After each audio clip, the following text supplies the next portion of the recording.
Hi everyone, and welcome to How Ines Rolls. Today I'm going to be making an extra easy potato corn chowder. Probably because the weather is changing here in Las Vegas and we're actually getting some rain. So I'm feeling inspired. I better get started.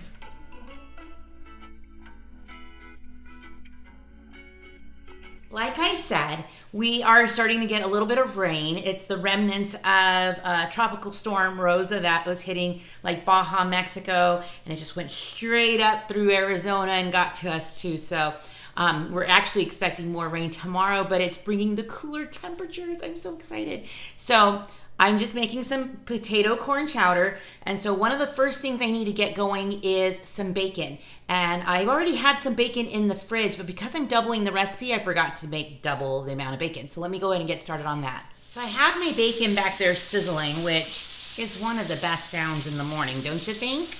And for you friends who keep your bacon fat for cooking, you're gonna like this part of the recipe because all I'm doing right now is peeling potatoes, but when those are done, I get to fry those up a tiny bit in that oil and then put it in my multi-cooker. So you can see I have some cans of sweet corn or condensed cream style. Hello, I can't even remember.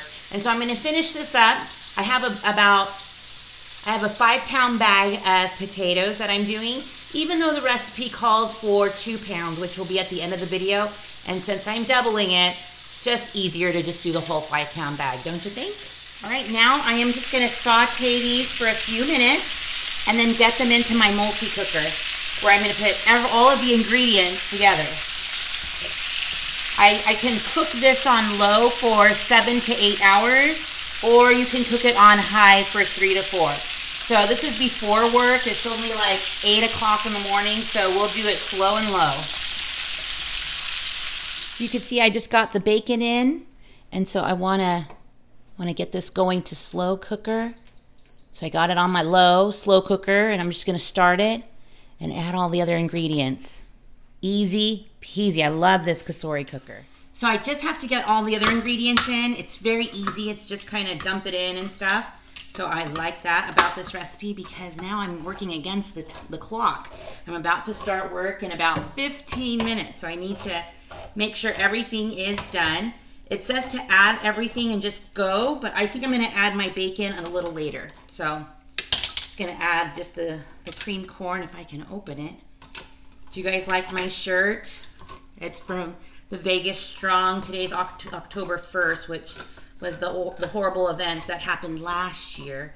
So we have a lot of friends who are medical responders and police officers, and my goodness, this has brought our community closer together, and unfortunately it happened, so today's the day that all the kids wear these Vegas Strong shirts, plus this is like a spirit week too, so we're also going to be wearing our Golden Knights shirts, so that'll be fun later on this week. So but what a trying whole year it's been with all the events that have been happening around here. Okay, so I'm just gonna get this going and I'll show you what that looks like. Okay, I got all the ingredients in there almost. I'm just gonna put some onions and some bacon in a little while. And I'm just gonna watch this over the next few or so hours just to kind of check on it. I know my family, it would have called for double the amount of corn, so I just did 1 pack of frozen corn rather than 2 packs. But it's looking good. And anything that has Worcestershire sauce, I just love that taste. So it's gonna make it nice and savory. So I can't wait. I mean, I love potato soup, so this is just gonna kick it up a notch. So we're just taking a little nature walk while we're waiting for our soup to cook, huh, Ezzy? Yeah. A little nature walk with the preschoolers.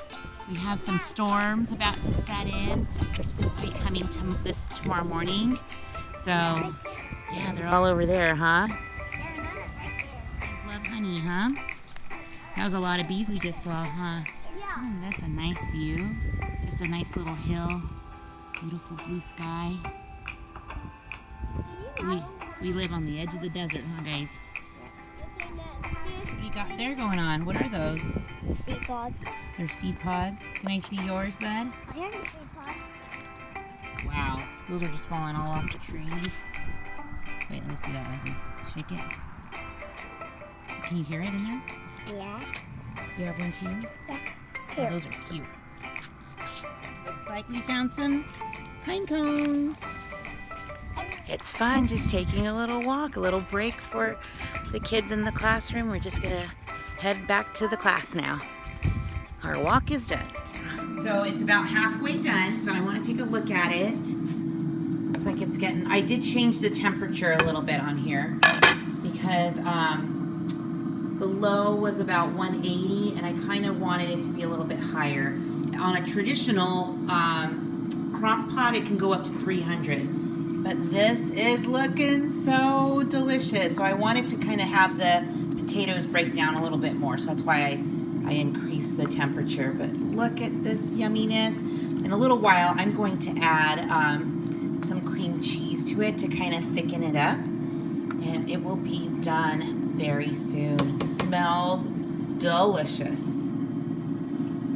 I have so many like appliances going on. My air fryer is cooking up something and we're juicing again. Just celery juice.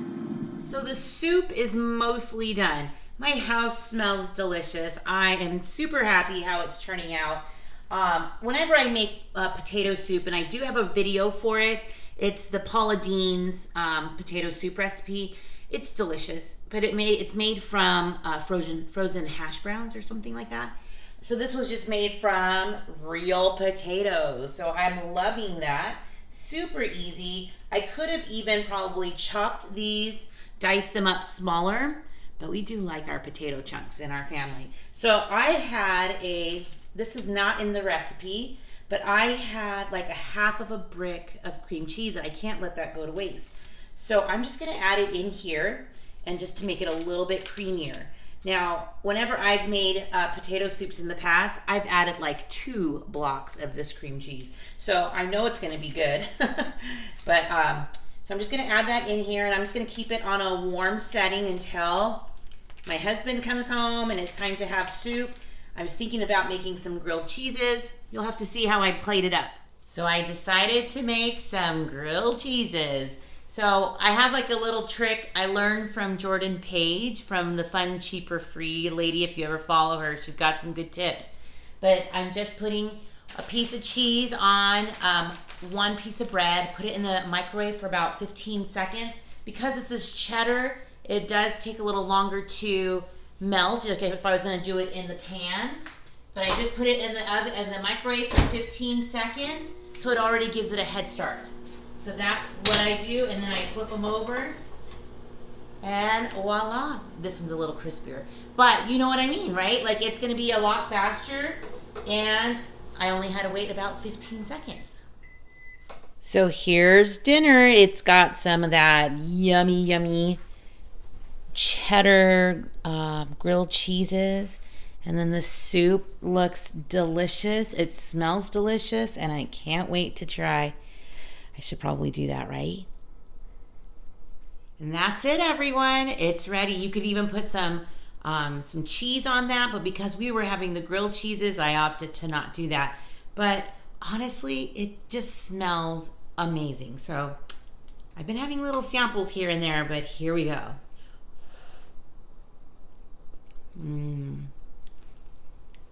I love corn. I love potatoes. It just screams fall to me. So if you would like this recipe, it'll be at the end of this video. Give it a thumbs up. Go ahead and comment what your favorite soup and chowders or chilies are down below. I'd love to hear. Plus, you know, with these cooler temperatures, this is the perfect food for those evenings coming up. So thanks for stopping by. I think you are all very wonderful. I love all the comments. I love all the feedback and the tips. I'm grateful for all of you. So have a good night and stick around. You just never know what I'll be rolling out next.